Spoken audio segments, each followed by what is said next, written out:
It's 4:39 on the 8th of November, 2024. I've got these things on because, I don't know if you can see it, but my eye is swollen.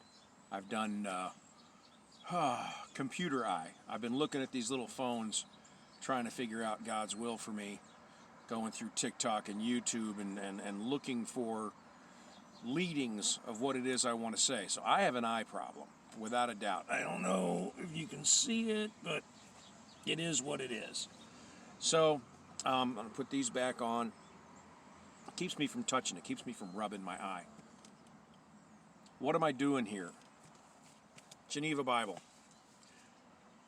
The Bible of the Protestant Reformation. This Bible was the Bible they brought to America, and when they came seeking a place where they could worship in freedom. That was the freedom they were looking for. The Pilgrims came to get free from the constraints of the Catholic Church in Europe and in England. There were battles going on back and forth. The different ruler would take power, and his opinion would be swayed upon the people, and you'd have to have his faith. In fact, it was one of the laws in England that if you didn't have your faith match the faith of the sovereign, you could be put to death, and I'm sure that people were.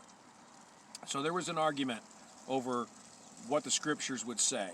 This is the Geneva Bible. This was written in Geneva, Switzerland, and it was written in English, and it was finally given approval by Elizabeth I, who was the Protestant daughter of Henry VIII, as opposed to Mary I of England, who was the Catholic daughter of Henry VIII.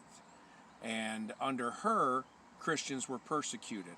Under Henry VIII's niece, or grandniece, I believe, who was Mary, Queen of Scots, in Scotland, Scottish Protestants were put to the blade and caused great harm. And so King James was the son of Mary, Queen of Scots. And when he came to power, he wrote the King James Bible.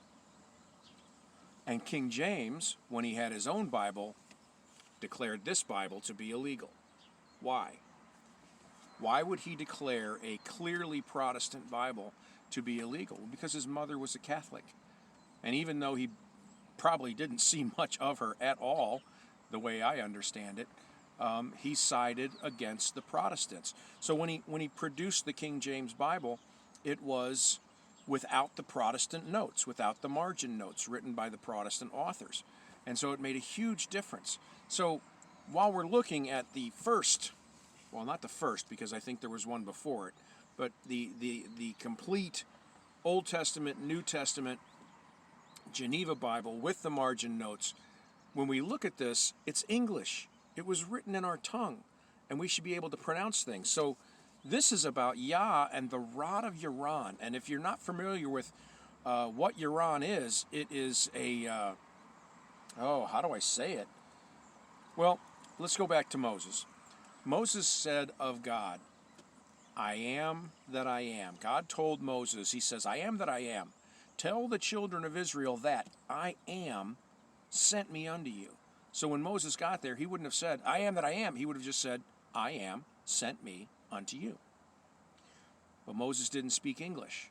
English had not been written yet. Moses would have spoken Hebrew, and he would have said, Aleph, Hey, Yod, Hey. However that's pronounced would have been spoken, because that's the word Moses records. And that is, his name is HAYAH. That's pronounced HAYAH, because Hey, Yod, Hey is pronounced HAYAH, and the Aleph is silent. There's more videos on that. So God told Moses, I am that I am. There's another Yron thing that has a three-word, begins with Yron, ends with Yron, has something in the middle, and it's Yron, sharpeneth Yron. And so like I am that I am, Yron, sharpeneth Yron, you should be able to kind of get an idea of where I'm going. So there's Yah, Y-A-H, and Yron, Y-R-O-N. And when you find out what Yron is, it makes it absolutely clear that Yah is not the pronunciation of Yah. That Y that begins Yah can have a different sound. And when you find out what Yron is, you know that it is a different sound, and it matches HAYAH. Let's look at it. Yron, sharpeneth Yron. And that would be in Proverbs 27:17. Look it up in your Bible. I'll look it up in this one. Yron sharpeneth Yron. So doth a man sharpeneth the face of his friend. Now that's how it's written here. Y-R-O-N, sharpeneth, Y-R-O-N. So doth a man sharpeneth the face of his friend. Now I bet you're reading yours, and yours says iron sharpens iron. Iron sharpens iron. Yron sharpeneth Yron. It's all in the pronunciation, isn't it? So iron, in the 1560 Geneva Bible, begins with the letter Y. It doesn't have the Y sound. It has the I sound. So now when we look at Yah with a Y, we say, wait a second. If Y can be Y and Y can be I, then let's pronounce Yah with the I sound. And what do we have? We have HAYAH. That's the name we have. Ta-da! Yron sharpeneth Yron.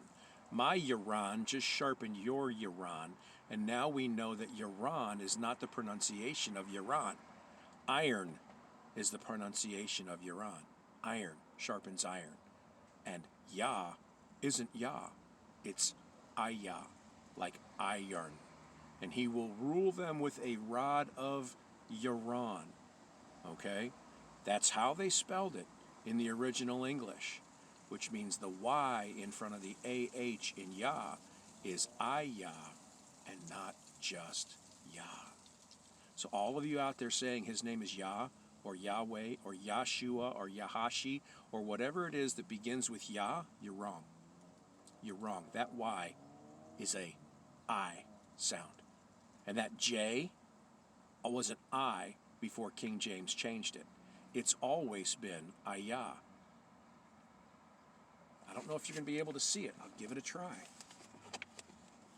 But it's right in there.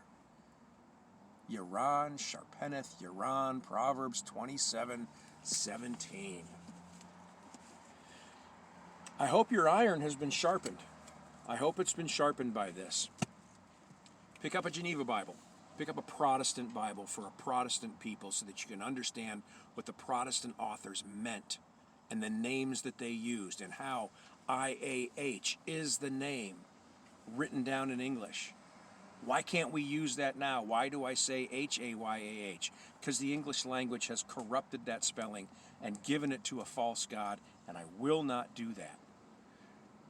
Zephan-iah 3, verse 9. He will bring to them a pure language so that they can worship him in one consent or serve him in one consent. That pure language begins with his name, HAYAH. And because that IAH English spelling is impure, you have to use a new one.